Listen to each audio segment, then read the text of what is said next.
Maltino recebendo proposta irrecusável por Andrés Gomes. O Vasco vai forte ao mercado. Isso todo mundo já sabia, né? Que o Vasco vai em busca de bons jogadores. Mas a informação é que o Vasco aí tá correndo atrás de nomes famosos, né? Salve família vascaína, sejam bem-vindos a mais um giro de notícias do nosso Vascão. Agora a gente precisa falar do Andrés Gomes, né? Jogando uma Copa do Mundo, a informação do meu amigo Dantesco, do canal Expresso 1923, é que propostas de clubes europeus chegarão à mesa do Vasco da Gama, principalmente no período pós-Copa do Mundo. O detalhe é que hoje o Vasco comprou o Andrés Gomes, tem contrato até 2029, 2030. O Andrés vem sendo muito valorizado, né? Um jogador que custa aí os seus 8 a 9 milhões de euros. O Vasco com certeza vai ter que colocar um valor a mais, né? Ou aplicar aí uma multa rescisória no contrato do jogador, ou até mesmo uma valorização maior para um clube europeu. O fato é que os clubes da Europa estão de olho no colombiano e o Vasco já tem em mente que para que o Andrés hoje saia, tem que ser uma proposta irrecusável. Esse é o pensamento do Vasco nesse momento.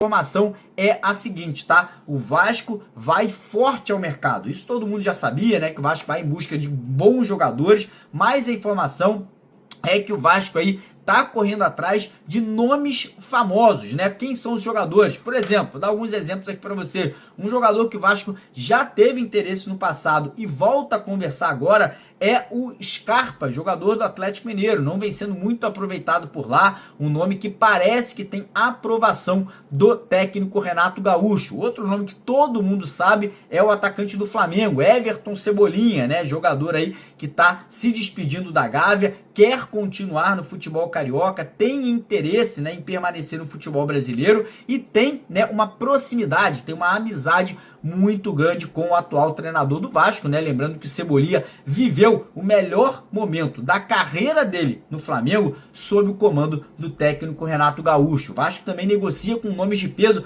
que atuam fora do futebol brasileiro. Nos Emirados Árabes, por exemplo, tem o volante Fabinho, tem um atacante que joga na Rússia, o Vitor Sá. Temos também ali o meia argentino Juan Bruneta, que joga no futebol mexicano. Então o Vasco vem fazendo um mapeamento muito interessante, né, para várias posições. O Vasco vem buscando 2 zagueiros, um para cada lado, um para o lado direito e para o lado esquerdo. O Vasco também busca volante de marcação, né, aquele primeiro volante, aquele jogador de pegada, né? Muita gente falando, tem o Barros e tem o Hugo Moura. Parece que o Renato quer um jogador para ser titular da posição, né? Um jogador que chegaria e assumiria essa titularidade para jogar ao lado do Thiago Mendes. E além disso, o Vasco também busca posições ali para o meio de campo, né? Um camisa 10 para brigar por posição com o Rojas, que está crescendo de produção, mas o Renato entende que o Vasco ainda necessita de mais um jogador ali, talvez um pouco mais experiente para essa vaga de camisa 10 e atacante. Tanto atacantes de lado de campo e também camisa 9. Então a gente deve ver aí um grande número de reposições, né? Um grande número de chegadas nesse meio de temporada e tudo isso, obviamente, já tem o aval, já tem o ok, né? Já tem a permissão do investidor Marcos Faria Lamáquia, que tem tudo para assumir o comando do Vasco já no decorrer dos próximos meses. E o Vasco da Gama está sendo cobrado pelo Boina. Você lembra dele? Álvaro Pacheco, técnico português que ficou apenas 4 partidas no Cruz Maltino em 2024. Pois bem, ele chega, perde por 6-1 para o Flamengo, perde por 2-0 para o Palmeiras, empata com o Cruzeiro em 0-0 e é derrotado pelo Juventude por 2-0. Dispensa com 3 derrotas e 1 empate, 10 gols sofridos e apenas 1 gol marcado.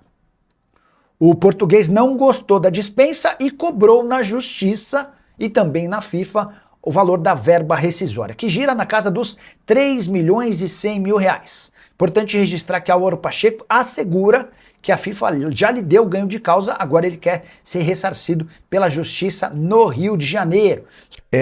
Uma informação importante, já que a gente está falando também de mercado da bola, é um jogador que se tornou negociável. O Atlético Mineiro não relacionou o Gustavo Scarpa nos últimos jogos para ele não completar os 12 jogos porque o Gustavo Scarpa, nesse momento, para o Galo é considerado negociável. O Atlético Mineiro quer vender o meia Gustavo Scarpa. O Clube Mineiro, inclusive, decidiu deixar o jogador fora dos últimos 4 jogos do Brasileirão, antes da pausa para a Copa. O Scarpa soma 10 partidas na competição e ainda pode atuar em 2 antes de atingir um número limite, o que permitiria uma transferência para outro clube. O meia, vale lembrar que foi um dos nomes sugeridos pelo presidente Pedrinho e, na época, a 777 em 2023, quando ainda estava na Europa avaliando um possível retorno ao Brasil. Ele estava ainda pelo Nottingham Forest. Ele voltou, concretizou a negociação com o Galo. O Scarpa, em 2022, foi o melhor jogador pelo Campeonato Brasileiro, atuando pelo Palmeiras. Foi transferido pelo Nottingham Forest, não teve uma sequência. No Galo também não teve ali uma sequência. No início deste ano, o Vasco voltou a debater internamente a questão da vinda do jogador. Eu pergunto a você, torcedor cruzmaltino, nesse momento, o Vasco tem o Johan Rojas, que atua como camisa 10. Tem o Matheus França, que pode ser uma boa surpresa. Tem o Zuccarello, que entrou muito bem na partida, atuando pelo meio, fora o Ramon Rick como volante. São bons reforços. Seria necessário, nesse momento, ou você traz um camisa 10 bom para ser titular, ou uma aposta que seria o Gustavo Scarpa. Coloca aqui nos comentários, quero saber a sua opinião. Falando agora de mercado da bola, cara, primeira coisa, sobre o meia atacante Bruneta, Juan Bruneta, argentino, que joga lá no México, né? Joga lá no Tigres do México. O Vasco segue negociando, o jogador já deu o aval, o jogador já deu o ok, o jogador já disse sim para o seu empresário em uma transferência para o futebol brasileiro para vestir a camisa do Vasco. Porém, a equipe mexicana vem fazendo jogo duro, né? Inicialmente, o nosso diretor de futebol, o português, né? O nosso querido ali, o Admar Lopes, ele segue tentando ali um empréstimo com opção de compra. Mas, como é um jogador que está em alta, como é um jogador jovem, como é um jogador com muito potencial de futuro, parece que a equipe mexicana prefere vender o atleta. O Vasco pode tentar ali fazer a aquisição de 60% do passe do Bruneta, com uma opção de comprar os outros 40% num futuro posterior. Então, uma negociação muito interessante, um jogador que, cara, é muito bom, é um ótimo atleta, vem de uma liga muito forte. A Liga Mexicana, muita gente não sabe, mas é uma liga que se equipara ao futebol brasileiro. Ali os top 5, top 6 times do México são times que bateriam de frente tranquilamente com o Palmeiras, com o Vasco, com o Flamengo, com o Botafogo, com o Fluminense. São times de muita qualidade e o Bruneta é um jogador que ainda tem aspirações de chegar à seleção argentina. Então, um jogador de alto nível que o Vasco segue tentando. Seria uma contratação do mais alto gabarito, do mais alto nível. E Arboleda pode ser trocado por Marino Inestrosa. Essa suposição foi feita por dezenas de torcedores do São Paulo nas redes sociais, depois da informação de que Arboleda interessa ao Vasco. Você sabe, o zagueiro equatoriano que se ausentou por um mês do São Paulo sem permissão foi multado em um mês de salário, vai treinar separado até que surjam propostas para que ele seja negociado. A ideia do tricolor é tentar uma compensação financeira ou uma troca de jogadores com o Arboleda na metade do ano. O interesse do Vasco no Arboleda nem é tão novo. O atleta, inclusive, já está na mira de outros clubes brasileiros, como o Atlético Paranaense. Nessa suposição de que o Inestrosa poderia ser envolvido na troca, tem a ver com um interesse antigo do São Paulo no atacante colombiano. O Marino Inestrosa, antes de ser comprado pelo Vasco, no início do ano por 30 milhões de reais, esteve nos planos do São Paulo, mas o tricolor não tinha grana para fazer esse investimento. A passagem do Inestrosa por São Januário é das piores. São 14 jogos na atual temporada, nenhum gol e nenhuma assistência. Está muito claro que o Renato Gaúcho não conta com o jogador apesar do alto investimento. Inestrosa de apenas 23 anos de idade. Nos últimos 5 jogos, ele nem saiu do banco em 4 e na única partida que entrou, ficou em campo apenas 12 minutos. É natural até que o Vasco pense em alternativas para o Inestrosa, mas não me parece nem um pouco cabível que essa troca entre Arboleda, 34 anos, e Inestrosa, 23 anos, seja pau a pau.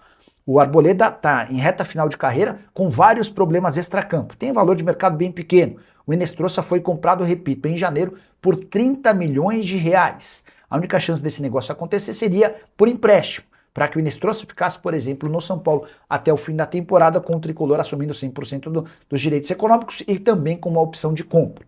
Aguardemos cenas dos próximos capítulos, prometo que eu vou ficar de olho nessa história. O que eu posso contar é que o nome do colombiano segue na pauta São Paulino, mas não há grana para o São Paulo fazer qualquer tipo de investimento como tem sido em relação aos últimos reforços. Você, na condição de dirigente São Paulino, faria esse negócio? E como vascaíno? Já usa o espaço para comentário para registrar sua opinião. Só não esquece de deixar like e de se inscrever no canal. Fala galera, beleza? Mais um vídeo novo para vocês. Já dá aquela moral, deixe seu like, compartilhe, já comenta aí embaixo e não se esquece de se inscrever no canal, hein? Porque aqui tem vídeo novo todos os dias. Forte abraço, galera. Fui!